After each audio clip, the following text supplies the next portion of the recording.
Purihin po ang Panginoon sa oras na ito. Mapagpalang araw po sa mga tagapakinig ng aking YouTube channel.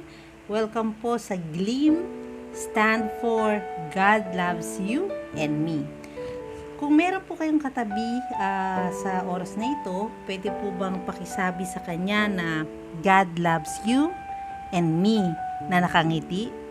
Ngunit kung wala naman po kayong katabi at nag-iisa kayong nakikinig sa oras na ito, umisip po kayo ng isang tao o ng isa o dalawang tao na gusto nyong sabihan na mahal siya ng Panginoon. Tulad ko po ngayon, ang nasa isip ko po ay ang aking mga magulang. So na wala po sa tabi ko, sila po ay nasa Amerika na nakikinig ngayon, alam ko po. Kaya tatay at nanay, God loves you and me. Okay? So ngayon po, simulan po na, bago po natin simulan ang aking pong first topic sa aking weekly devotion sa aking vlog ay gusto ko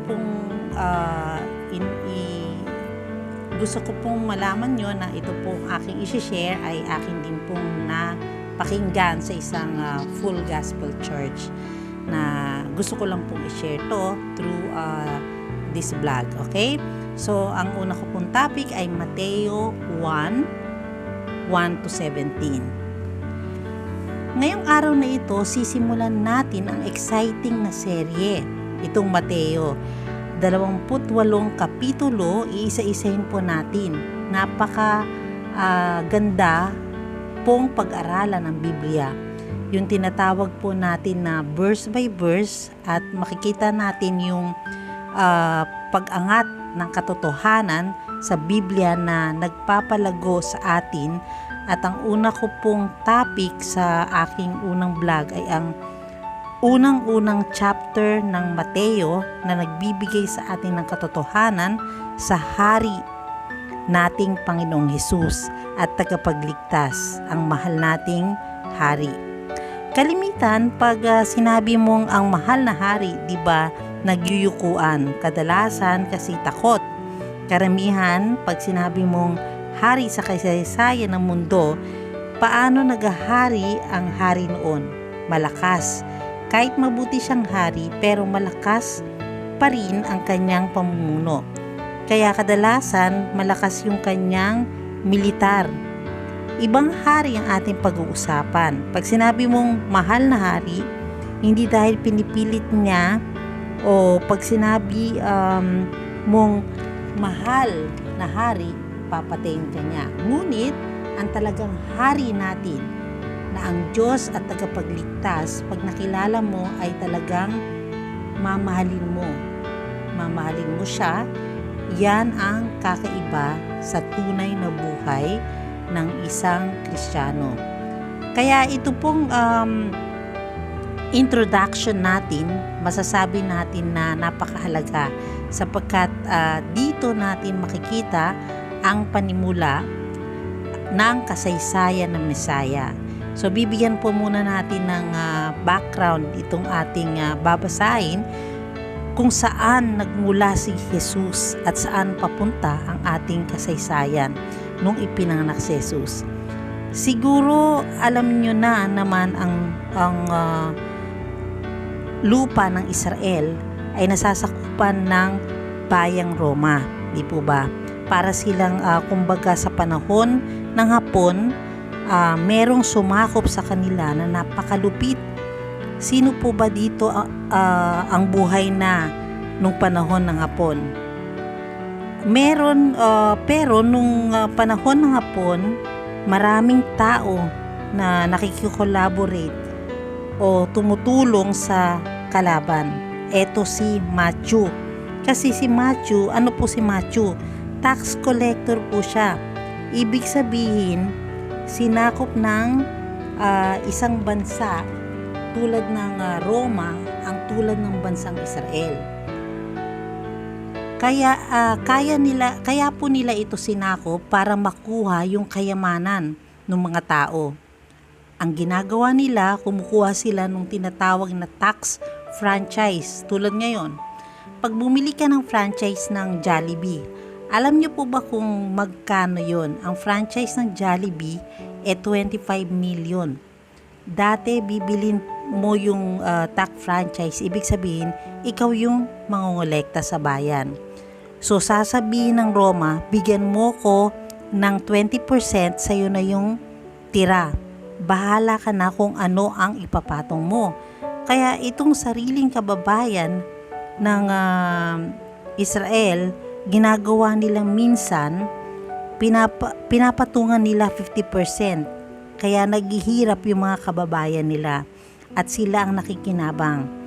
Kaya ang pinakamumuhian ang mga tao sa Israel ay yung mga tax collector, yung maniningil ng buwis. Dalawang klaseng buwis ang kanilang sinisingil po. Yung tinatawag na poll tax o parang income tax at saka yung real estate tax. So yung mga Roman senators, sasabihin po nila o sino sa Pilipinas, for example, ang sinasakupan ng Roma ang gusto ng franchise, bilhin mo sa kanila yon. So bigyan mo sila ng cut at sa'yo yung frankisa na yon sa loob ng 5 years. Ito yung tinatawag na publikano o mga publicans. Sila yung mga traidor. Isa sa mga pinaka sikat po na publikano sa Biblia ay nagsisimula sa letter Z. Sino nakakaalam? Si Zacchaeus po. At isa sa pangalawa sa pinakasikat ay ito si Matthew. Si Mateo, at dito si Mateo na ginamit upang sabihin sa atin kung saan nagmula ang tagapagligtas at kung paano ka maliligtas. Alam niyo po kung ano ang itinuturo sa atin ng librong Mateo? Unang-una, ang Panginoon ay lubos na makapangyarihan. Gagamitin niya ang kahit na sino, kahit gaano kasama, kahit gaano kapalpak, at gagamitin niya ang masamang sitwasyon para sa kanyang kaluwalhatian at para po sa ikabubuti ng kanyang mga alagad. At ito nga pong si Mateo, nakikita ng Diyos sa isang karimarim na trabaho ng tao. Siya po ang ginamit. Anong implikasyon sa atin yan? Kung yung masasamang tao, mga makapili, yung traidor nung panahon ng Hapon, iyan po si Mateo. Makapili siya. Kinakampihan niya yung mga Romano pero ginamit siya. At dito sa Mateo 9:9, makikita mo yung introduction kay Mateo. Pakibasa po. Ang pagtawag kay Mateo. Sa paglalakad ni Jesus mula roon ay nakita niya ang isang taong tinatawag na Mateo na nakaupo sa tanggapan ng buwis. Sinabi niya rito, "Sumunod ka sa akin." Tumayo nga siya at sumunod sa kanya. Alam niyo po yung sinabi ng Panginoon kay Mateo kasi natandaan niyo yung frankisa ng tax. Pag nakuha mo yun, sigurado yayaman ka. Lahat ng dumaan doon sa kalye nung frankisa, meron siyang kasamang sundalo. Pag sinabi ni Mateo na magbayad ka ng buwis, so yung for example yung gulong ng kariton mo, bayad ka. Pag hindi ka nagbayad, ipapahuli ka niya.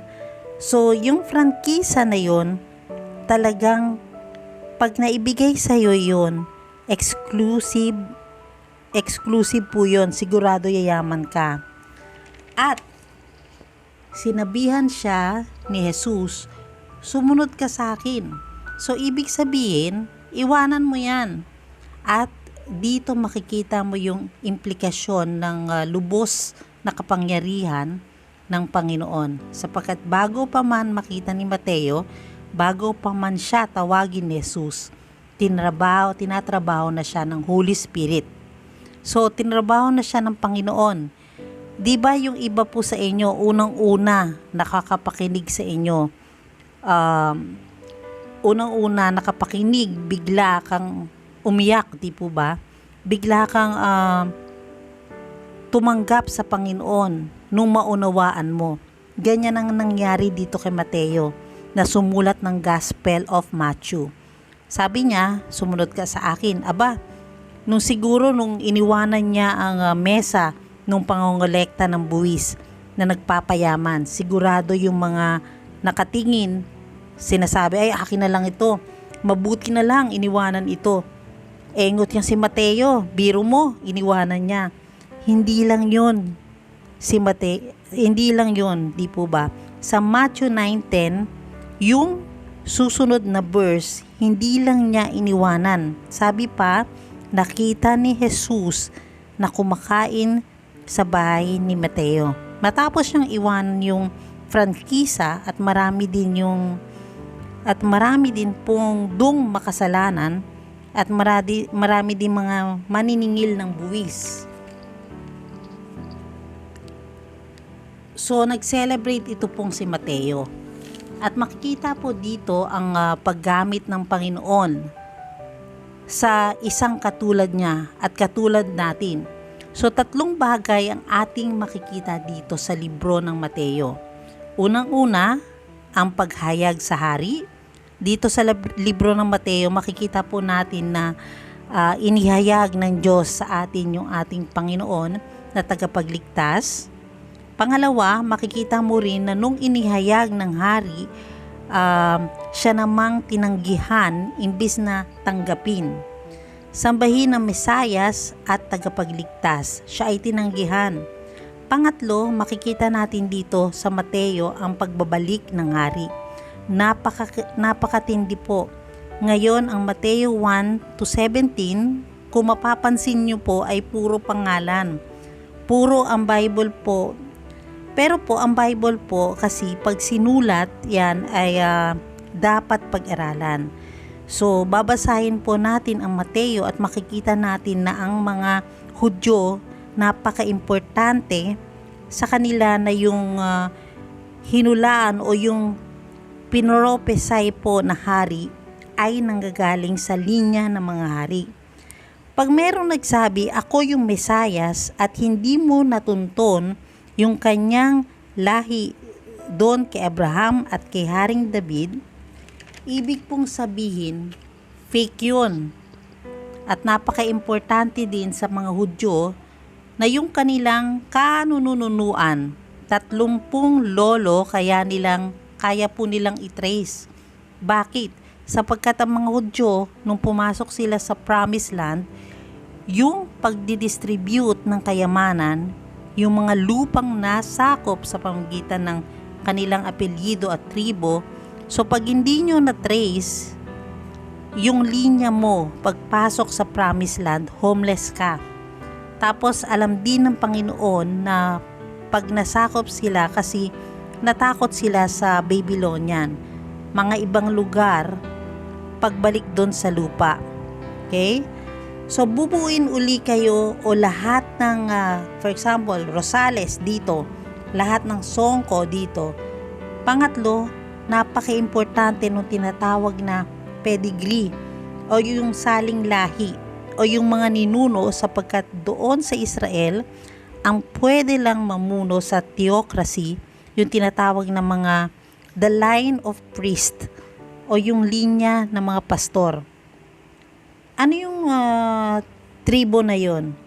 Levites po. Napaka-importante. Kaya yung Mesaya na nadadating, yung mga hari na dadating, kailangan nagmumula doon sa tatay ng pananampalataya, which is si Abraham. At yung recording na yan, isa lang ang Israel. Ang alam ko na talaga pong tinitrain nila. Kaya itong Matthew chapter 1-17, puro pangalan. At yan ay napaka-importante upang yung Mesaya na nagsasabing siya na ang Diyos ay may patunay na siya ay royal blood o dugong maharlika at nanggaling sa angkan ni Abraham at sa ni David. Kasama na si Isaac doon na nasa linya yon. Kaya babasahin po natin ang genealogy o saling lahi ni Jesucristo na nagmumula sa pangako kay Abraham at natunton papunta kay Jesucristo. So, Mateo 1 to 17, ito ang aklat na lahi ni Jesucristo na ang na anak ni David, na anak ni Abraham. So, basahin po natin yung Mateo 1 to 17. Talaan ng lahing pinagmulan ni Hesukristo. Ito ang aklat ng lahi ni Hesukristo, na anak ni David, na anak ni Abraham. Naging anak ni Abraham si Isaac. Naging anak ni Isaac si Jacob. At naging anak ni Jacob si Juda at ang mga kapatid nito. Naging anak ni Juda kay Tamar, sina Perez at Zerah. Naging anak ni Perez si Hesron at naging anak ni Hesron si Aram. Naging anak ni Aram si Aminadab, naging anak ni Aminadab si Naashon at naging anak ni Naashon si Salmon. 5. Naging anak ni Salmon kay Rahab si Boaz, naging anak ni Boaz kay Ruth si Obed at naging anak ni Obed si Jesse. 6. Naging anak ni Jesse si Haring David at naging anak ni David sa asawa ni Urias si Solomon. 7. Naging anak ni Solomon si Rehoboam. Naging anak ni Rehoboam si Abias at naging anak ni Abias si Asaph. 8. Naging anak ni Asaph si Jehoshaphat. Naging anak ni Jehoshaphat si Joram at naging anak ni Joram si Uzzias. 9. Naging anak ni Uzzias si Jotam. Naging anak ni Jotam si Ahaz at naging anak ni Ahaz si Hezekias. 10. Naging anak ni Hezekias si Manases. Naging anak ni Manases si Amos at naging anak ni Amos si Hosayas. 11. Naging anak ni Hosayas si Jeconias at ang kanyang mga kapatid. Nang panahon na dalhin silang bihag sa Babylonia, pagkatapos silang dalhing bihag sa Babylonia, naging anak ni Jeconias si Sealtiel at naging anak ni Sealtiel si Zerubbabel. 13. Naging anak ni Zerubbabel si Abiyud, naging anak ni Abiyud si Eliakim at naging anak ni Eliakim si Azor. 14. Naging anak ni Azor si Zadok, naging anak ni Zadok si Akim at naging anak ni Akim si Eliud. 15. Naging anak ni Eliud si Eleazar, naging anak ni Eleazar si Matan at naging anak ni Matan si Jacob. 16. Naging anak ni Jacob si Jose na asawa ni Maria na siyang nagsilang kay Jesus na tinatawag na Kristo. 17. Sa makatuwid, ang lahat ng salinlahi mula kay Abraham hanggang kay David ay 14. Mula kay David hanggang sa pagkadalang bihag sa Babylonia ay 14 na salinlahi. At mula sa pagkadalang bihag sa Babylonia hanggang kay Kristo ay 14 din na salinlahi. Yung pangalan pong Jeconias na nabasa ay tandaan po natin at makikita po rin natin ang pangalan Jeconias sa babasahin pa natin sa bandang huli. So yung magsasabi na siya'y Mesayas, hindi pwedeng dumulas yan. Kailangan ng linyang yan ay perpekto. Pag merong dumulas dyan, ibig sabihin ang Biblia hindi sulat ng Diyos, sapagkat ang Diyos hindi nagkakamali. Kaya ito ang introduction sa kauna-unahang New Testament. Okay? Book in the Bible. Sapagkat pinapatunayan dito na inaanunsyo. So itong linya na ito, nung inanunsyo sa mga Hudyo at sinabi ni Jesus na ako ay Mesayas, dapat naintindihan nila itong si Jesucristo bumalik doon sa linya ni Haring David at saka ni Abraham. Pag hindi nila pwedeng paniwalaan, so yung prophesied king sa Israel ay mapapatunayan sa pamamagitan nitong genealogy na ito. Alam niyo po ba, pag merong nag-claim ngayon na Messiah siya, hindi na pwede. Bakit? Sapagkat yung linya na yan ay nasira na ng lahat. Ibig sabihin, yung record, there's no Jew now that can claim anymore. Kasi yung record ng salinlay nasira na sa dami ng giyera at sa mga pag-atake sa kanila ng mga kalaban. So, ang kahuli-huli ang tao na nag-claim na siya ay Mesayas na si Jesus. Siya na lang ang kahuli-huli ang pwedeng magsabi niyan. Sapagkat pagkatapos niya, lahat ng mga record nabura na po. Kaya nakikita mo ba't ganito ang introduction. So, introduction po ng Biblia ay tinatawag kong technical book. Pag kailangan mo ng pruweba, dapat siya ay laging angkop at walang pagkakamali. So dito sinabi ko sa inyo ang implikasyon nitong una natin introduction ay ang ganap na kapangyarihan ng Diyos sa historya at sa lahi ng mga tao. Meron po akong ipapakita sa inyo diyan sa linyang yan. Sabi ko sa inyo, tandaan nyo yung pangalang Jeconias, di po ba? So, in fact, bago tayo pumunta niyan, tignan nyo ang Lucas 2:4-5. So, ito, napaka-importante nung linya na to. Sa Lucas, makikita natin si Joseph at saka si Mary. Sabi niya dito, mula sa Nazaret, isang lungsod sa Galilea, si Jose ay pumunta sa Judea sa Bethlehem, sa bayang sinilangan ni David, sapagkat siya mula sa angkan ni David. Nung ginagawa ni Mary, ano po yung ginagawa ni Mary and Joseph? Pumupunta sila doon sa census kasi kailangan chine-check po kaninong angkan ba ang bawat isa. Pag hindi ka pumunta doon sa munisipyo kung saan, mawawala yung linya. Kaya sa bukana pa lang ng libro ng Lucas, makikita mo na si Mary at saka si Joseph, inaayos yung kanilang salinlahi. Ganito ka-importante yon, di po ba? Buntis si Mary noon. Anong ginagawa nila? Kasama niyang umuwi upang magpatala rin si Maria na kanyang magiging asawa na noon ay kabuwanan na. They are trying to make their pedigree line up, pero may problema sapagkat pumunta tayo dun sa Jeremiah 22:30. Pakibasa po.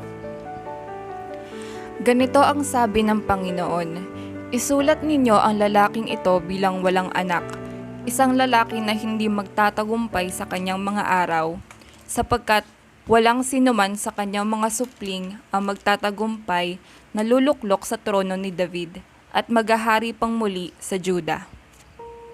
So, di ba, sabi natin kanina, si Jeconias nasa linya, di ba? Kasi si Joseph na tatay ni Jesus, adopted father, kasi Holy Spirit talaga ang tatay ni Jesus, di po ba? Yung promise na si Abraham dadaan kay David papunta doon sa Messiah, si Jeconiah po andon sa linya na yon, di po ba? Binasa natin kanina, di ba? Pero tingnan mo, si Jeconiah inalis sa linya sapagkat may ginawa siyang kasalanan.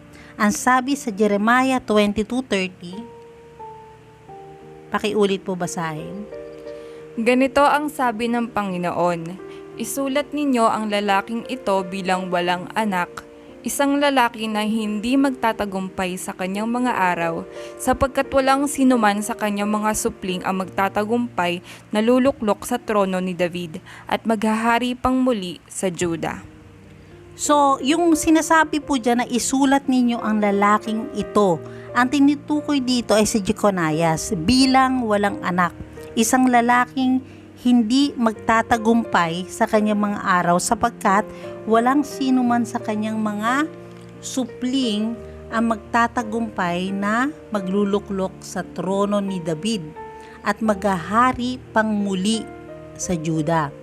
So, may problema ka ngayon. Mali yung Bible. Binasa natin from Abraham to David to Solomon, tapos si Jeconiah. Doon dumuan yung royal blood. Isinumpa. Paano na po yan? Nakita nyo, so far, so may problema. Pero, ang solusyon ng Panginoon dito, kahit naputol yung royal blood, yung pagiging hari o yung pagmamana ng pagiging hari, hindi naputol. Example, pag ikaw ay nag-ampon ng bata, okay? Pag namatay ako, yung aking kayamanan, aking kaharian, kahit ayaw kong ibigay sa kanya, pupunta sa kanya. That's the law. So, nag-uugat yan sa Old Testament. So, yung royal blood ni David to Solomon to Jeconias, hindi pwedeng maputol. Yung royal inheritance na yun, pwedeng dumaan, pero yung dugo, alam mo kung saan nangyari yung dugo, kasi dapat yung Mesayas may royal inheritance at saka may royal blood o blood mula kay Abraham.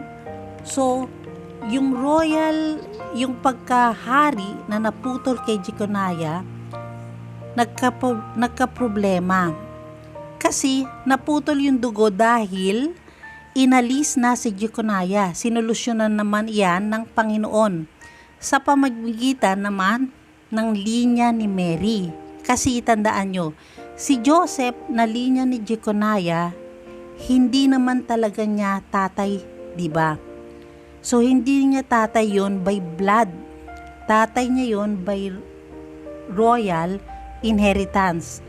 So yung pagkahari ni Solomon na ipasa pa rin kay Joseph at saka kay Jesus. Kahit naputol si Jeconiah, saan kinuha ni Jesus yung royal blood? Ano po kasi, dito pala nakuha niya yung royal inheritance, pero naputol yung blood kasi inalis si Jeconiah. Kung titignan mo ang linya ni Mary sa Lucas 3, kasi itong pinag-aaralan natin po, yung inheritance, yung royal lineage from Abraham to the father, pero yung ititrace mo yung lineage ni Mary pabalik mula kay Mary dun sa Lucas, makikita mo na pabalik din kay Abraham. Pero mula kay Abraham, kay David, hindi dun kay Solomon. Dumaan yung Solomon dun kay Jeconiah. Meron pong anak si David, si Nathan. Yun ang kalululuhan ni Mary. Kailangan po yung Mesaya, pagkahari at merong dugo ni Abraham, naputol kay Jeconias yung dugo, pero yung pagkahari hindi naputol kasi inheritance yun kahit maputol, so kinuha yung royal blood para matupad yung hula o yung prophecy nasa pamagitan ni Mary. Kasi si Mary, basahin mo sa Lucas later on, dumaan kay David pero hindi kay Solomon kundi kay Nathan, pero balik pa rin kay David, nabalik pa rin kay Abraham. Kaya ko pinapakita po sa inyo ito kasi may pagkametikuloso ang Bible. Kung si Jeconiah hindi dumaan dun kay Joseph, at kung si Joseph naging tunay na tatay ni Jesus by blood, yung curse sa Jeremiah 22:30, naging mali ang Bible. Pero dahil virgin birth siya, umubra yung royal lane inheritance at saka yung royal blood. Dapat kasi isang linya lang naputol. So dumaan siya rito. Yan yung sinasabi natin na ang Bible napaka-metikuloso. So ano bang implikasyon sa atin 'yan? Kung kakontrola ang Panginoon. Kakontrola ng Panginoon ang Bible. Sa tingin mo, kinokontrol niya ang buhay mo? Hindi pwedeng magkamali ang Bible at ang Panginoon hindi rin pwede magkamali sa atin. So sabi sa Mateo 1:11, so pakibasa. Naging anak ni Josias si Jeconias at ang kanyang mga kapatid, nang panahon na dalhin silang bihag sa Babylonia. Ngunit dahil nga yung dugo na yon ay hindi nananalaytay kay Jesus, yung sumpa kay Jeconiah ay natalo, sabi sa verse 1, Mateo 1:1, pakibasa nga po. Ito ang aklat ng lahi ni Hesukristo, na anak ni David, na anak ni Abraham. Napaka-importante po ng salinlahi sapagkat nagpapatunay sa linya ng Mesayas yung aklat o yung the book. Yung Bible, ito yung listahan ng mga pangalan. Ito yung record na ngayon nga po nawasak na. Sinira na yan ng mga kalaban ng Israel. Kaya ngayon, pag may nag-claim na Messiah, hindi na pwedeng patunayan. Jesus was the last claimant. Namatay na matetrace through the genealogy, through the royal blood of David at bloodline ni Abraham. So, yung sinabi, eto si Hesukristo, ano ba yung Jesus sa Hebrew? Yung Jesus ay Yeshua. Ang literal na ibig sabihin po niyan ng Yeshua ay Jehovah saves o nagliligtas si Jehovah. Ipinadala ng Panginoon si Jesus para iligtas tayo. Ginawa niya ng paraan ang ating pagkakamali. So meron po tayong mga maobserbahan na karakteristik ng ating Panginoon dito sa mga ginamit niyang tao. Unang-una sabi kasi natin, dalawa ang matututunan natin dito. Yung lubos na kapangyarihan sa pag-aayos ng kaguluhan ng mundo at yung kanyang pag-aayos sa mga linya ng tao. At pangalawa, yung kanyang kabaitan. So makikita natin ang kabaitan ng Diyos sa pagpili sa isang ordinaryong babae. Sabi sa verse 16, Mateo 1:16, pakibasa nga. Naging anak ni Jacob si Jose, na asawa ni Maria, na siyang nagsilang kay Jesus, na tinatawag na Kristo. Ngayon, si Maria, ordinaryo lang. Marami sa ating mga kaibigan hindi makapaniwala na gagamit ang Panginoon ng isang ordinaryong babae lamang na katulad din natin na makasalanan. Kaya nangyari, itong si Maria parang itinaas na parang Diyos. Pero si Maria po, katulad lang natin. At yun nga, kung gagamit ang Panginoon ng isang katulad ni Maria, gagamitin rin niya tayo. Pero si Maria siguro medyo mabait siya. Pero hindi makapaniwala ang mga tao na dito nagmula ang pagsilang ng Diyos at nung Mesaya. Kaya ginawa natin siya karamihan sa inyo dito po galing sa paniniwalang ganon. Siya ay redemption tricks. Ibig sabihin, hindi ka masasagip na kay Jesus lamang, kailangan kasama si Maria. Doon po yung paniniwala nila. Ginawa natin po siya noon na co-mediatrix. Ibig sabihin, yung mediation, hindi ka pwedeng mag-pray kay Jesus ng straight. Kailangan dumaan ka muna kay Maria, sapagkat siya ay divine at siya rin ay virgin perpetual. Pero makikita natin na ang Panginoon napakabait, napakamaawain sa paggamit niya kay Maria. Pangalawa, makikita natin ang kabaitan ng Diyos sa paggamit sa makasalanan, sa pagpili sa dalawang super na makasalanang lalaki. So ayan po, ang kabaitan ng Diyos sa pagpili ng dalawang super na makasalanang lalaki. Nakita nyo sa verse 1, di po ba si Abraham? So, kilala nyo po ba si Abraham? So, si Abraham, father of faith siya. Pero, anong ginawa ni Abraham? Makasalanan di ba si Abraham? Anong ginawa niya? Sinipingan niya yung kanyang katulong, si Hagar. So, adultery. Ano pa? Si Abraham, sinungaling. Nakalagay sa Bible yan. Si David, kilala niyo po ba si David? Anong ginawa ni David? Imbis na nasa gera, namamasyal sa bubong. Tapos may nakita siya naliligo. Si Bathsheba. Ang pangalan po ng naliligo. Sabi niya, hindi ako makapaniwala. May naliligo, magandang babae. That's David. Na pinagsimulan ng royal blood ng Messiah. Pinatawag ni David ngayon si Bathsheba sa kanyang mga sundalo. Sabi ng mga sundalo niya, "Sir, nandito na po yung nakita niyong chick naliligo." Tapos, anong nangyari? Nakiapid po yung David.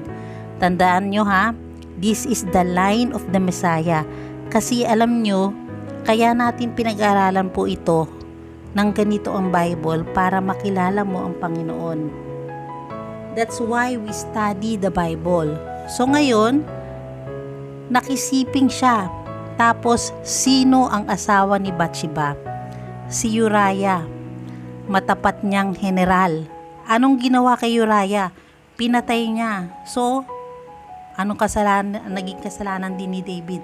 Murderer, adulterer. That's David. Na andito sa bukana ng line of Savior, nakita mo yung ginagamit ng Panginoon. Tandaan nyo, sino yung nagsulat? Si Mateo, tax collector. Tapos yung nakalinya, mga ordinaryo at mga makasalanan. Sabi nila, wala daw tayong makukuha dito sa lineage. Aba, marami po tayo makikita. What God's mind is when it comes to His people. Pangatlo, makikita din natin ang kabaitan ng Diyos sa tatlong kapanahunan ng kanyang mga pinili, sa kanyang mga tao, dun sa kanyang napili. Today, the church is His people, na makikita mo kahit madaming kapalpakan, kahit tinanggihan ng Israel ang Mesayas, kahit napakamakasalanan ng mga napili ng Diyos, ginabayan pa rin ng Panginoon ang Israel. At saka, tinupad ang kanyang mga pangako. Sabi sa verse 17 ng ating talata, Mateo 1:17, nakibasa. Sa makatuwid, ang lahat ng salinlahi mula kay Abraham hanggang kay David ay 14. Mula kay David hanggang sa pagkadalang bihag sa Babylonia ay 14 na salinlahi. At mula sa pagkadalang bihag sa Babylonia hanggang kay Kristo ay 14 din na salinlahi. So, yung unang kapanahunan noong era from Abraham to David, ito yung mga period ng mga pediatrics. Yung mga patriarchs po. Ito yung mga tatay ng pananampalataya. Ito yung sila Abraham, sila Isaac, si Jacob. Si Joseph, ito yung period ng mga hukom, mga judges. Ito yung pinakamagandang period. Ito yung mga tatay ng pananampalataya at nakita natin kahit na sinungaling sila Abraham at may hina ang mga pananampalataya, sila ay nagamit. Yung pangalawang kapanahunan, ito yung from David to the captivity sa Babylonia. Ayaw ng mga Israelita na Diyos ang mamuno sa kanila, kaya mga taong hari ang pinili nila. Ito yung ikalawang kapanahunan at makikita mo riyan ang gabay ng Panginoon dito. Makikita mo ang napakaraming hari at mga hukom. Merong mababait na hari, pero karamihan masasama pa rin. Paminsan-minsan makikita mo yung mga mabubuting hari dito sa kapanahunan na to. Pero bihira po yung mabubuting mga hari. Si Hezekiah, si Jehoshaphat, si Josiah, ito yung mabubuting hari. Pero karamihan suwail sa Panginoon. Yung mga pangalan ng masasamang hari ay sina Rehoboam, sila Manase. At itong hari na ito na sa pangalan pa lang, alam mo na masama, si Haring Ahaz. Napakasama, and yet dyan sa linyang yan, dumaan ang tagapagligtas. Yung pangatlong kapanahunan sa patriarch, sa mga hari, at yung pangatlo na na-mention dito sa verse 17, mula sa captivity sa Babylonia papunta kay Kristo. Ayun yung binasa natin kanina. So pagkahaba-haba ng mga pangalan, tatlong kapanahunan, yung kapanahunan from captivity to Christ. Ito yung wala tayong masyadong alam dito. Alam natin yung ang pangalan kasi ng mga record, pero hindi natin alam ang mga ginawa nila. Alam lang natin na ang moralidad sa Israel ay babagsak, pabaksak ng pabaksak. Teka muna, commercial po. Bakit natin pinag-aaralan ng mga ito? Kasi ang buhay natin ay maiksi lang, di po ba? Di ba 80 years? 80 years po ang buhay ng tao.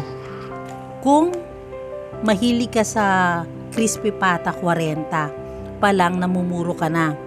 Ngayon, pag nagdududa ka sa takbo ng buhay mo pero sumasamba ka kay Jesus, tatandaan mo ha, mula sa simula ng panahon hanggang sa huli, kontrolado niya ang lahat. Yan.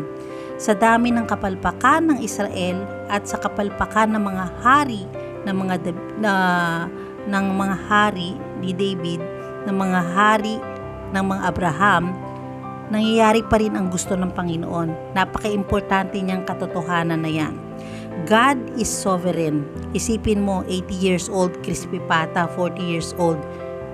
Nag-aalala ka, baka hindi makontrol ng Panginoon yung buhay mo. Pero makita mo, pag pinag-aralan mo yung kapanahunan na yan, yung gusto pa rin ng Panginoon ang mangyayari. Siya ay hari ng kabaitan, siya ay hari ng lubos na kapangyarihan. Ang sabi nila, ano daw ang pagkakaiba? Narinig nyo ba ang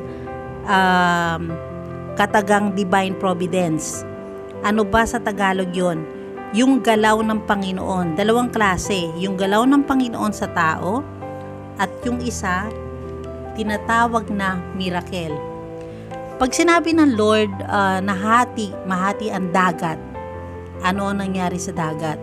Nahati. So yun yung miracle. Pero yung isa, divine providence, yun yung may gagawin siya sa buhay mo, tapos sasabihin niya, gagawin ko, ipapanganak ng 1955 yung mapapangasawa mo, at idadaan ko siya sa mga eksperyensa na perfect sa'yo. Inaayos niya yung mangyayari sa buhay mo. Libo-libong mga pangyayari para pagdating ng, for example, January 7, makikilala mo yung boyfriend, o 1995 pumasok ka sa simbahan, for example.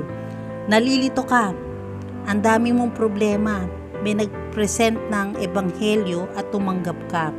Inayos lahat ng Panginoon yun. That's divine providence.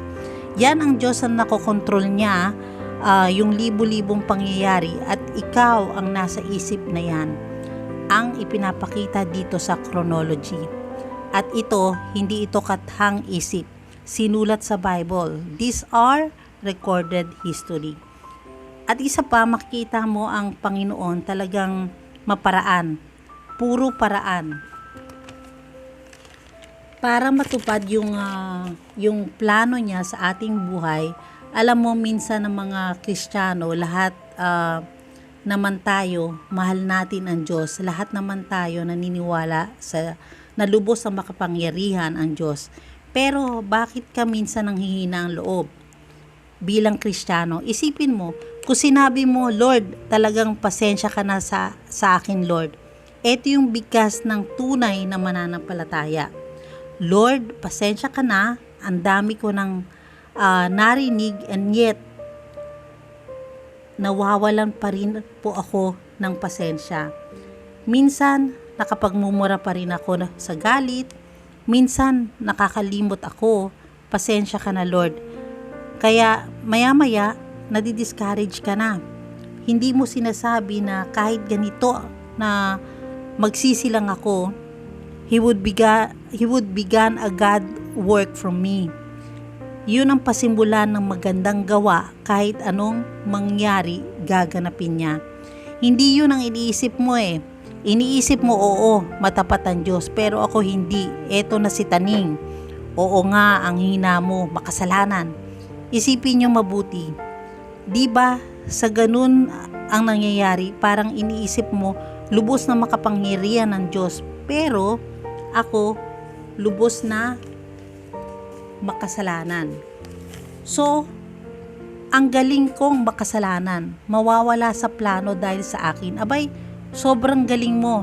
Makikita mo dito na kahit pumalpak ka, basta iyakin ka lang. Si David, iyakin yan, alam niyo po ba? Si David, ang sabi sa kanya ni Nathan, ikaw yung nagkasala, sabi ni David. Ako nga. Sinulat niya yung psalmist, di ba? Sabi niya, have mercy upon me against you and you alone.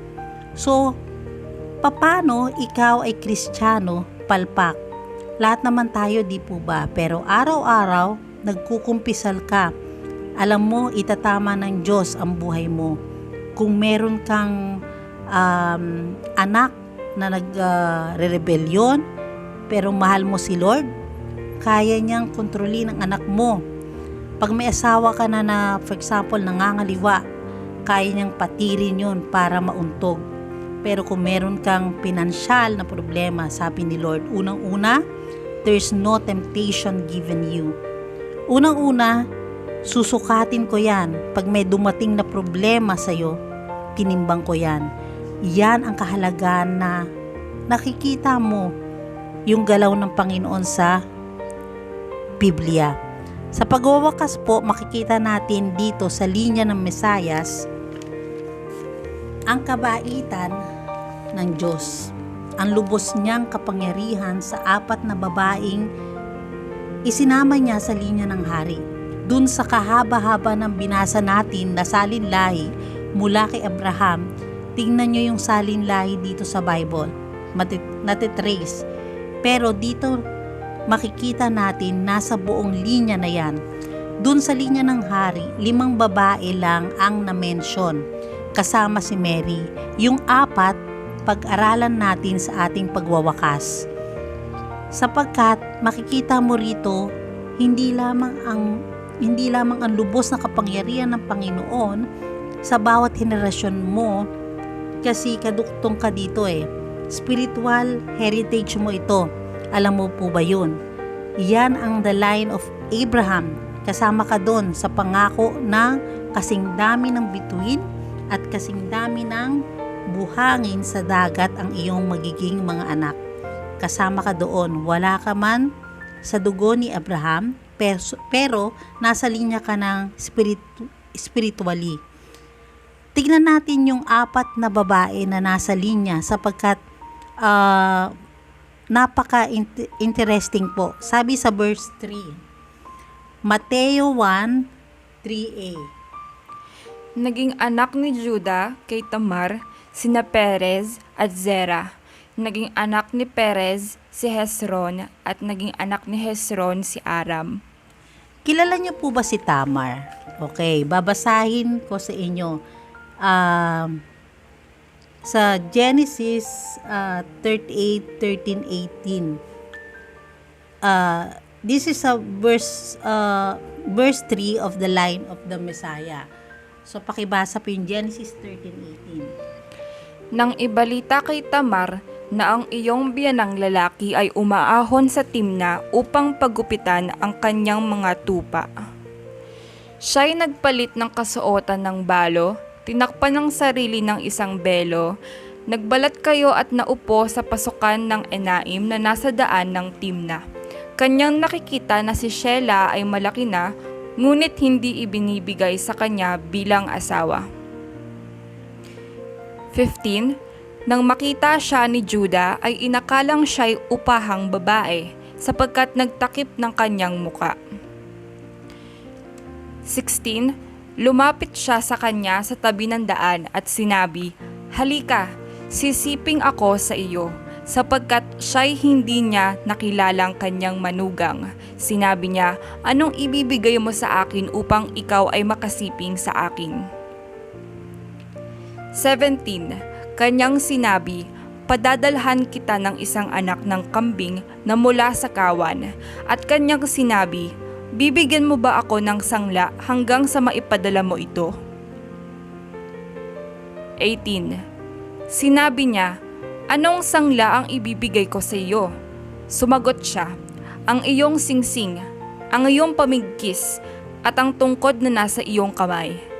Kaya't ang mga iyon ay ibinigay sa kanya, at siya'y sumiping sa kanya, at siya'y naglihi sa pamamagitan niya. So this is verse 3 of the line of the Messiah. So si Judah, inanakan si Tamar, incest. So alam niyo po ba yung incest? Magkamag-anak, at ang naging anak ay si Perez at si Serah. So one of the 4 women in the Bible, incest. Nakita mo, nagluluksa pa, nagbenta na siya, at ang binentahan niya pa yung kanyang biyanan. Kaya tinawag po natin na itong chapter 1 is a message on grace. Kabaitan ng Panginoon, di ba? Dapat pinutol na niya. Grabe itong mga linya na ito. Alam niyo po, I like this kasi nakikilala natin si Lord eh. Minsan, ang lupit natin sa sarili natin. Hindi na ako karapat-dapat kay Lord. Hindi mo alam. Oo, matindi kang makasalanan. Pero, mas matindi ang maawain nating Diyos. Gumagamit ng mga tao. So, yun yung una. Pangalawang babae sa 4. Tandaan nyo, ilang generasyon yon? Halos 50 henerasyon yon. 4 na babae, yun yung una, si Tamar. So yung pangalawa, basahin natin sa verse 3 pa rin, Mateo 1:3-5a, pakibasa. 3. Naging anak ni Judah kay Tamar sina Perez at Zerah. Naging anak ni Perez si Hezron, at naging anak ni Hezron si Aram. 4. Naging anak ni Aram si Aminadab. Naging anak ni Aminadab si Naashon, at naging anak ni Naashon si Salmon. 5. Naging anak ni Salmon kay Rahab si Boaz. Naging anak ni Boaz kay Ruth si Obed, at naging anak ni Obed si Jesse. 5. Naging anak ni Salmon kay Rahab si Boaz. Naging anak ni Boaz kay Ruth si Obed, at naging anak ni Obed si Jesse. Pag sinabi ko po sa inyo na Rahab, anong dalawang kataga? Rahab the prostitute. So, makikita mo another bad lady. Kita mo so far, pinag-aralan natin yung line of Messiah. Yung sumulat ng Matthew na nag-introduce sa mga Hudyo at sa mundo ng Diyos na tagapagligtas. Sino si Matthew? Ano si Matthew? Tax collector, makapili, karimari-marim na tao, traidor. Tapos yung mga binabasa natin, mga adulterer, si David, si Abraham, ang mamatay tao, at ngayon, yung mga babae, so far dalawa na, prostitute at incest. Yung pangatlo, iniisa-isa natin ha, verse 5, Mateo 1:5. Pakibasa. 5. Naging anak ni Salmon kay Rahab si Boaz, naging anak ni Boaz kay Ruth si Obed, at naging anak ni Obed si Jesse. So si Ruth, kilala niyo po ba si Ruth? Masunurin yan. Iniwanan niya yung kanyang mga kamag-anak para sumunod sa Panginoon. Sino ba si Ruth? Ba't siya nasa linya ng Mesaya? Si Ruth ay nasa Genesis 19:30. Pakibasa. Ang pinagmulan ng mga Moabita at Amonita. 30. Umahon si Lot papalabas sa Zoar at tumira sa bundok kasama ang kanyang 2 anak na babae sapagkat siya'y takot na tumira sa Zoar. Siya'y tumira sa isang yungib kasama ang kanyang 2 anak na babae. Dahil sa takot ni Lot, dahil sila ay maraming kalaban, sila ay na-exile. So sa takot ni Lot na manatili sa Zoar, sila ng 2 niyang anak na babae ay umakyat sa kaburulan. Doon nanirahan sa isang yungib. Minsan, nag-usap yung 2 magkapatid na babae. Sinabi ng nakakatanda, ate, wala ho sa Bible yon. Dinagdag ko lang. Ate, wala nang natitirang lalaki sa daigdig. So, matanda ng ating ama at maaaring hindi na tayo magkaanak kasi na-exile sila. Lumabas na sila eh. So, wala na silang mga kasama nung unang panahon. At ito rin siguro ang dahilan ni Tamar. Pag hindi ka nagkaanak at babae ka, patay ka. Walang mag-aalaga sa'yo, homeless ka. Kaya gustong-gusto nila magkaanak kahit sa maling pamamaraan. Anong ginawa nitong magkapatid? Eto sa verse 32 ng Genesis 19, mabuti pa, sabi ng magkapatid, lasingin natin ang ating tatay at ating sipingan para magkaanak tayo. Incest na naman. So nilasing nga nila ang kanilang ama at sa gabing iyon, sa kalasingan ni Lot, hindi niya namalayan, nakipagtalik na siya sa anak niyang panganay. So kinabukasan, sinabi ng panganay sa bunso, kagabi sumiping ako sa ating ama. Lasingin natin uli siya mamayang gabi. At ikaw naman ang sumiping nang pareho tayong magkaanak. Di po ba nakakadiri ano? Alam nyo kung sa Pilipinas yung ganun, di ba makukulong yung mga ganun. Nilasing nga uli nila si Lot ng gabing iyon. At ang bunso naman ang sumiping tulad ng dati. Hindi namalayan ni Lot ang kanyang pakikipagtalik dahil sa kalasingan. Bunga nito, kapwa nagdalang tao ang magkapatid. Nagkaanak ng lalaki ang panganay at tinawag niyang Moab. Siya ang ninuno ng mga Moabita ngayon. Lalaki rin yung naging anak ng bunsong anak ni Lot at tinawag naman itong Benamin. At siya naman ang ninuno ng mga Amonita. So ang anak nung panganay ay Moab, ang Moabites at ang Ammonites ang pinakamatinding kalaban ng Israel. Yan yung inubos ng Panginoon, yung lahi na yan. Ruth was a Moabites. So si Ruth po ay Moabites. Nasa linya ng Karimari-Marim, nasa linya ng matinding kalaban ng Israel. In fact, ang tindi ng sumpa ng Panginoon sa mga Moabita sa Deuteronomy 23:3. Talagang sinumpa siya upang malipol. In fact, napakaraming bayan ang nalipol na kalaban ng Diyos. Yung mga Jebusaphite, Ammonites, Perizzites, Canaanites, Kenizzites, lahat yan wala. Pero ang Israelites, bakit? Madaming Israelites. Bakit po? Sapagkat ang Diyos ay lubos na napaka makapangyarihan. Kinupkup niya mga tao at itong si Ruth ay isang Moabites. Pero siya ay ginamit pa rin ng Panginoon.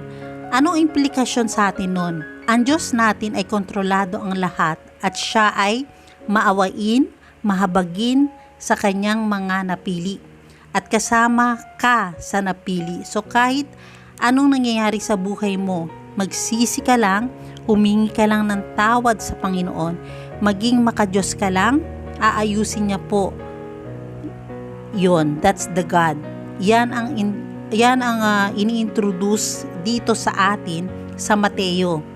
So huli, lady number 4, verse 6, naging anak ni Jesse. Sabi kasi natin, si Boaz naging anak ni Boaz, si Ruth. Si Obed at naging anak ni Obed, si Jesse. At naging anak ni Jesse. So, Ruth the Moabite became the grandmother of King David. Alam mo, natutuwa ako dyan kasi alam nyo po kung minsan napaka-discourage na natin, di ba? Pero makikita mo sa history ng Panginoon, sa kasaysayan ng kanyang paglikha at paggalaw sa mundo, ginagamit niya yung mga katulad natin na hindi galit na galit ang mga Hudyo, kasi ang mga Hudyo, they are very proud. Pero ang mga ginamit, mga alien at ang mga makasalanan. Tuloy natin ang huli. Naging anak ni Jesse si Haring David at naging anak ni David sa asawa ni Uriah, si Solomon. Ito na yung royal blood. Sino yung tinutukoy na asawa ni Uriah? Si Bathsheba. Yung kinuwento ko sa inyo kanina, kasi nakiapid siya kay David. At siya ang pinagmulan ng royal blood ng Messiah. So far, pinag-aralan po natin dalawang harlot. Ibig sabihin, prostitute. Yung isa ay galing sa incest, yung isa ay galing sa kalaban, at yung isa ay adulteress. Ano yung sa tingin mo ang mensahe? Ang Diyos ay napakabait, ang Diyos ay lubos na makapangyarihan, siya ay kaibigan ng mga makasalanan. Siya ay mag-aayos ng kahit na anong kamalian, kahit ano nangyari sa ating buhay. Kaya nga po, ituwid at kaya po niyang ituwid at kaya po niya tayong biyayaan. So, kung meron po kayong problema sa buhay nyo, hindi mo maipaliwanag, parang wala ng pag-asa. Imbis na isipin mong mabuti at bigyan ng mga nakakaligalig na pag-iisip ang sitwasyon mo, ang isipin mo ay ang Panginoon mo. Isipin mo kung sino siya, kung gaano siya makapangyarihan at kung gaano siya kabait. At sana dahil dyan, magkaroon ka ng lakas po ng loob na magkaroon ng pag-asa. Sapagkat kahit na masama yung mga sitwasyon, ngunit ikaw ay nakakapagdiwang at nasasabi mong hindi ko gusto yung nangyayari. Masama ang loob ko. Naghihirap ako, pero alam mo, sa kahuli-hulihan nito, ang Diyos pa rin yung magpapala ng mabuti para sa'yo. So, alam mo, pag ganyan yung ugali ng Kristiyano, yan ang nagbibigay luwalhati sa Kanya. Na kahit hindi maganda ang mga pangyayari, lumalabas pa rin ang ating pananampalataya. Kung nagpupuri ka at lahat ay maayos, maganda yon. Pero kung magpupuri ka na at ang lahat ay nalilito, ibig sabihin niyan ay siya ay kilala mo. So, manalangin po tayo. Panginoon, salamat po sa mga nabasa namin. Mahirap po maipaliwanag itong mga bagay na ito. Nakikilala po namin kung sino ka. Salamat, Panginoon, na mula kay Abraham, dumaan ka po kay David, kay Solomon, kay Nathan, kay Joseph, kay Mary, papunta sa amin. Nakita po namin, Panginoon, ang mga paborito mong tao, mga hindi perpekto, at kami yan, Panginoon. Salamat po at sinagip mo kami. Salamat po sa paghingi namin ng tawad sa inyo, kami tinutuwid mo. Salamat sa pangako mo sa amin. Kung ano yung sinimulan, yun gaganapin mo sa amin. Lakasan mo ang aming loob, hindi dahil kami ay malakas, kundi sapagkat ikaw ay malakas. Bigyan mo po kami ng pagkagutom na basahin ang aming Biblia para aming makilala ang Diyos na aming pinaglilingkuran, upang kami po ay maging matapang na humarap sa paghirap sa buhay. Salamat, Panginoon, sa mga taong ginamit mo, at salamat din, Panginoon, na ang pangakong yan ay para sa akin din po. I love you, Lord. Sa pangalan ni Jesus, ang lahat ay magsabi ng Amen.